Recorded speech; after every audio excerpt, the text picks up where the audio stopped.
நேர்கள் எல்லோருக்கும் வணக்கம் மற்றும் ஒரு காணொலியூடாக சந்தித்திருக்கின்றோம்.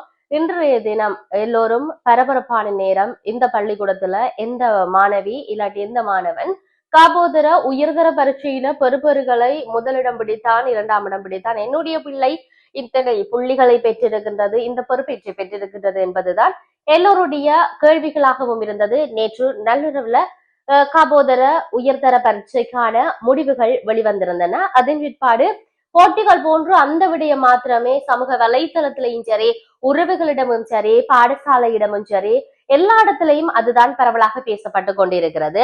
பரீட்சை முடிவுகள் வெளியாகி இருந்தன. அகில இலங்கை ரீதியில சாதனை படைத்த மாணவர்கள் சார்ந்து தொடர்ச்சியாக புகழாரம் வந்து கொண்டே இருக்கின்றது. அது சார்ந்து பார்ப்போம். 2025ஆம் ஆண்டு உயர்தர பரீட்சை முடிவுகளின்படி 1,76,527 மாணவர்கள், அதாவது 62.24% மாணவர்கள் பல்கலைக்கழக அனுமதியை பெற்றிருக்கின்றார்கள் என்று பரீட்சை ஆணையாளர் நாயகம் AKS இந்திகா குமாரிலியானகே தெரிவித்திருக்கிறார். பரீட்சை முடிவுகள் நேற்று இரவு வெளியிடப்பட்டதாக பரீட்சை ஆணையாளர் நாயகம் இன்றைய தினம் அதிகாரபூர்வமாக அறிவித்திருக்கின்றார். இதற்கிடையில 111 மாணவர்களின் பரீட்சை முடிவுகள் நிறுத்தி வைக்கப்பட்டிருப்பதாக பரீட்சை திணைக்களம் சொல்லுகிறது. குறித்த பரீட்சையில் பங்கேற்ற 30,000க்கும் மேற்பட்ட மாணவர்கள் அனைத்து பாடங்களிலும் தோல்வி அடைந்துள்ளதாக ஆணையாளர் நாயகம் இந்திகா இந்த விடயத்தை சொல்லி இருக்கின்றார்.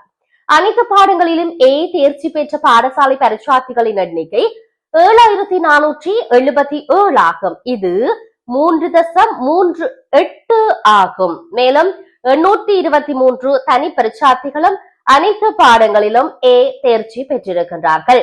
பாடப்பிரிவுகள் சார்ந்தும் இந்த பல்கலைக்கழக விகிதங்கள் சார்ந்தும் நாங்கள் பார்க்க வேண்டிய தேவை இருக்கிறது. உயிரியல் பாடசாலை பரீட்சார்த்திகள் உயிரியல் பிரிவுல 59.56, தனியார் பிரிவுல 58.43% பல்கலைக்கழகங்களுக்கு தெரிவாகி இருக்கிறார்கள். அதே போன்று வணிகவியல்ல 72.02 பாடசாலை மட்டத்திலையும் தனியார் தோற்றிய மாணவர்கள் 61.59%, கலை பிரிவுல 67.57 பாடசாலை தோற்றிய பரீட்சார்த்திகள், அதே போன்று தனியாக தோற்றிய மாணவர்கள் 63.57 மாணவர்கள் காணப்படுகின்றார்கள். பொறியியல் தொழில்நுட்பம் 64.85%, இது பாடசாலை மட்டம். தனியார் மட்டத்தில 62.65% மாணவர்கள் தோற்றியிருக்கின்றார்கள். உயிர் முறைமைகள் தொழில்நுட்பம் 71.76% பாடசாலை பரீட்சார்த்திகள், அதே போன்று இதர பாடங்கள் 55.39% மாணவர்கள் பரீட்சார்த்திகள் அங்கு தெரிவாகி இருக்கிறார்கள்.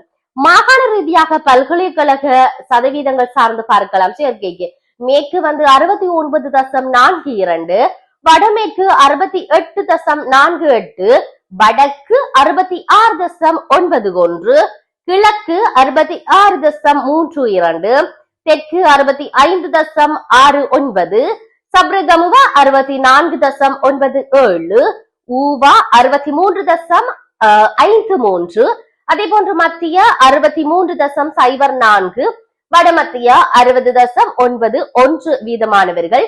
இதற்கிடையில கலைப்பிரிவில பங்கேற்ற மாணவர்களின் எண்ணிக்கை 32.03% குறைந்துள்ளதாக பரீட்சார்த்திகள் ஆணையாளர்கள் தெரிவித்திருக்கிறார்கள். இந்த ஆண்டும் உயிரியல் பிரிவுல முதலாம் இடம் மற்றும் இரண்டாம் இடம், மூன்றாம் இடங்களை பெற்ற மாணவர்கள் விவரங்களையும் பகிர்ந்திருப்பதை நாங்கள் பார்க்கின்றோம். அதே போன்று ஒவ்வொரு பிரிவுகளையும் சொல்லி இருக்கின்றார்கள். முதலாம் இடம் எங்களுடைய உயிரியல் பிரிவில முதலாம் இடம் கொழும்பு மாவட்டத்துல தெரிவாகி இருக்கிறார்கள்.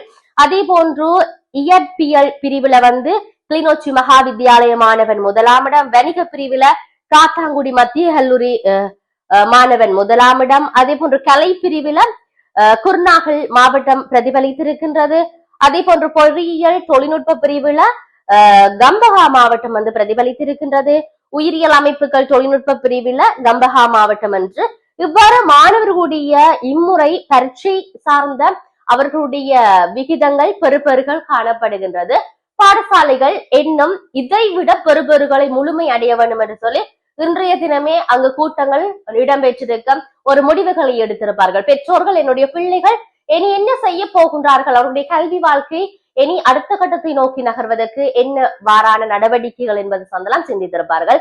எது எப்படி இருந்தாலும் மாணவர்கள் அடுத்து தங்களுடைய எதிர்கால இலக்கு நோக்கி பயணிக்க புறப்படுவார்கள் என்ற நம்பிக்கை எல்லோருக்கும் இருக்கின்றது. மற்றொரு பதிவூடாக சந்திப்போம். வணக்கம்.